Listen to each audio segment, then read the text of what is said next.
पिछली दफ़ा हमने जो डिस्कस किया था उसी का ही आगे जो सेकंड पार्ट है, जो एक्सरसाइज 4 का ही दूसरा पार्ट है, वो हम डिस्कस करने वाले हैं।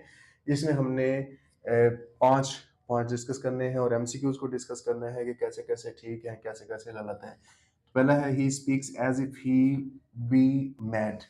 याद रखिएगा जब हमारे पास सेंटेंस में एज़ इफ आ जाए या वुड दैट आ जाए, 2 चीज़ें आपने याद रखनी है। एक तो एज़ इफ और दूसरा वुड दैट। तो इसके बाद आप या तो क्या करेंगे, वर लगाएँगे या हैड बीन या हैड के साथ थर्ड फॉर्म या बीन लगा रहे होंगे। ओके? तो देखिएगा अब he speaks as if he had been mad और वर मैड, इन दोनों में हमारे पास कौन-सा ठीक होगा ये देखेंगे। जब आप पास्ट की बात कर रहे होंगे जो ज़्यादा टाइम के लिए हो चुका होगा तो उसमें आप हैड बीन लगाएँगे, ठीक है? लेकिन अब बात हो रही है ही स्पीक्स, वो ऐसे बात करता है जैसे कि कोई पागल हो, तो फिर आप क्या करेंगे, क्योंकि पास्ट की बात ज़्यादा लॉन्ग टाइम के लिए नहीं है या ज़्यादा तो टाइम नहीं हुआ, इसलिए क्या आ जाएगा, वर आएगा। अब जैसा कि मैंने बताया कि ही के साथ क्या आता है, ये एज़ इफ के साथ वर आएगा या हैड बीन आएगा, तो इज़ कभी भी नहीं आएगा, वाज़ कभी भी नहीं आएगा। गो के पास्ट का प्लूरल हेल्पिंग वर्ब आता है, तो वर या हैड बीन में से ही हम कोई एक लगाते हैं।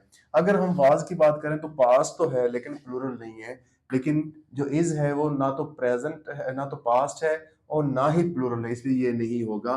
तो ये इज भी गलत हो जाएगा, वाज भी गलत हो जाएगा, और इन दोनों ऑप्शंस में से अगर जो है ना कि मोस्ट प्रोबेबली दोनों में से वो कोई एक देगा, लेकिन ये इसलिए ठीक नहीं होगा क्योंकि ये लॉन्गर टाइम के लिए होगा, जिस काम को हुए हुए ज्यादा वक्त गुजर चुका होगा उसके लिए, और जो कम टाइम के लिए हुआ होगा उसको हम वर के साथ लिखेंगे।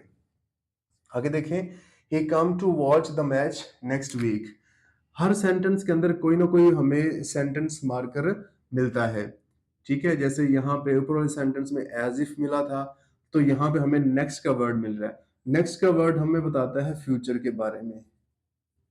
तो हम क्या करेंगे, इस टेंस के अंदर से फ्यूचर को तलाश करेंगे। देखिएगा ही कम्स, ये कौन सा टेंस है, प्रेजेंट इंडेफिनिट, क्योंकि पहली फॉर्म के साथ क्या लगा हुआ है, एस लगा हुआ है। फिर ये देखिए विल कम, विल जो है वो फ्यूचर को इंडिकेट कर रहा है और साथ में फर्स्ट फॉर्म है, क्योंकि विल शल के बाद ही हम क्या करते हैं, फर्स्ट फॉर्म लगाते हैं। तो ये ऑप्शन हमारा ठीक हो जाएगा। ये गलत हो जाएगा, क्यों कि नेक्स्ट हमें फ्यूचर की इंडिकेशन दे रहा था, तो हम तो प्रेजेंट के साथ एस चीज नहीं लगाएंगे, यहाँ पे फ्यूचर की बात करेंगे। सेकंड फॉर्म इसलिए नहीं आ रही क्योंकि नेक्स्ट की वजह से क्या होना चाहिए, पास्ट नहीं होगा, फ्यूचर होना चाहिए। हैड कम भी क्या है, पास्ट को इंडिकेट कर रहा है, ये भी गलत हो जाएगा। फिर तीसरा देखें, he visit his alma mater yesterday.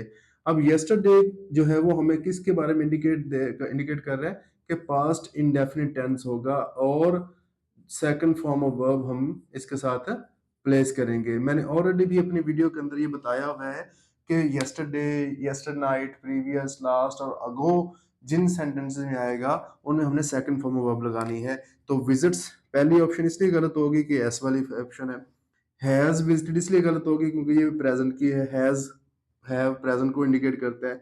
Visited ठीक होगा क्योंकि सेकंड फॉर्म सब्जेक्ट के बाद अगर सेकंड फॉर्म होगी तो पास्ट इंडेफिनिट होगा, इसलिए ये ऑप्शन हमारी करेक्ट हो जाएगी। और हैड विजिटेड इसलिए ठीक नहीं होगा कि यस्टरडे है।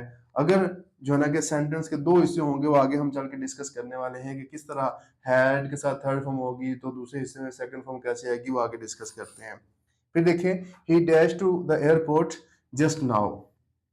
जब आपके पास जस्ट नाउ या जस्ट वगैरह की बात कोई लफ्ज आते हैं, तो फिर आप उनमें क्या करते हैं, प्रेजेंट परफेक्ट टेंस की तरह उसको लेके चलेंगे, यानी कि हैज हैव के साथ आप थर्ड फॉर्म लगाएंगे, तो हमारे पास ये ऑप्शन जो हैज गॉन है ये ठीक हो जाएगा। गोज प्रेजेंट को इंडिकेट कर रहे हैं, प्रेजेंट इंडेफिनिट को गलत होगा, पास्ट इंडेफिनिट सेकंड फॉर्म सिर्फ यस्टरडे, यस्टर नाइट वगैरह के साथ आती है। वाज गोइंग जो है वो ज्यादा सेंस में ठीक नहीं होगा क्योंकि ये कंटिन्यूस की सेंस दे रही है, तो हमें को कंप्लीशन की सेंस देनी है। He has he gone to the airport just now, वो अभी अभी वहां को पहुंचा है, गया है। फिर देखिए, the patient died before the doctor arrived. अब देखिए, जब हमारे पास कोई ऐसा सेंटेंस हो जिसमें पहले कोई क्लॉज हो और दूसरी क्लॉज बिफोर या व्हेन के साथ सेकंड फॉर्म के साथ अटैच हुई हो, तो फिर आप क्या करेंगे, जो बिफोर या व्हेन से पहली क्लॉज होगी उसको हैड के साथ थर्ड फॉर्म में लेके चलेंगे। तो यहाँ डाइड है, तो डाइड तो ऑलरेडी यहाँ सेकंड फॉर्म आया हुआ है बिफोर के साथ, तो पहला काम जो होगा वो पास्ट परफेक्ट के अंदर होना चाहिए। तो हैड डाइड होगा। हैड बीन डाइड इसलिए नहीं होगा क्योंकि ये पैसिव सेंटेंस बन जाएगा, तो हैड डाइड होगा इसका ऑप्शन। वर डाइंग जो है ना कि ये गलत हो जाएगा क्योंकि है बिफोर या व्हेन के बाद सेकंड फॉर्म है, तो उसके पहले हमने क्या लगाना है, हैड के साथ थर्ड फॉर्म। तो सी ऑप्शन हमारा इसमें ठीक होगा। तो उम्मीद है ये तमाम चीजें समझ आई होंगी। अगर वीडियो पसंद आई हो तो वीडियो को लाइक कीजिएगा, सब्सक्राइब कीजिएगा और शेयर कीजिएगा। मिलते हैं अगली वीडियो में। अल्लाह हाफिज।